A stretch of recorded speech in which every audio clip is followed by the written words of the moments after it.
First tonight, accusations of voter intimidation in Palm Beach County as early voting begins its final week. Election day, a week from tomorrow, and emotions are running high in the presidential election. WPTV News Channel 5's Matt Cesney spoke with people on both sides outside the early voting site in Lantana.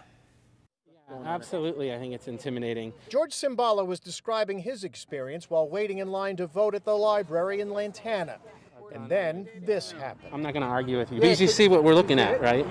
I'm just here to vote. Point them out. They're close right there, too. You're getting a great example of it. The open campaigning on the line at early voting is getting attention. It was getting loud out here because a lot of people, it gets a little hostile.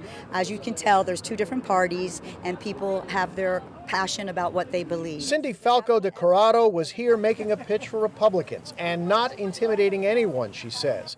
Democrats here say there is also a spread of misinformation, such as fake Democratic voting cards that list a Republican congressional candidate as a Democrat.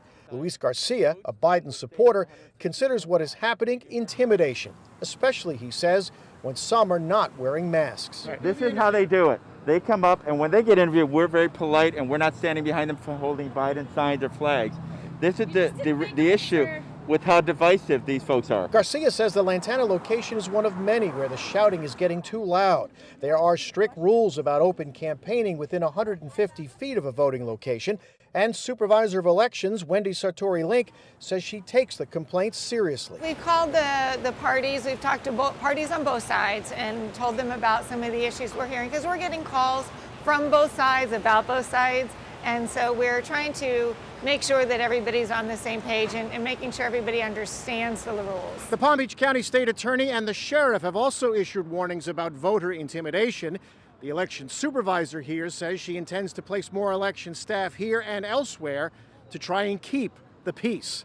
In Lantana, Matt Cesney, WPTV News Channel 5.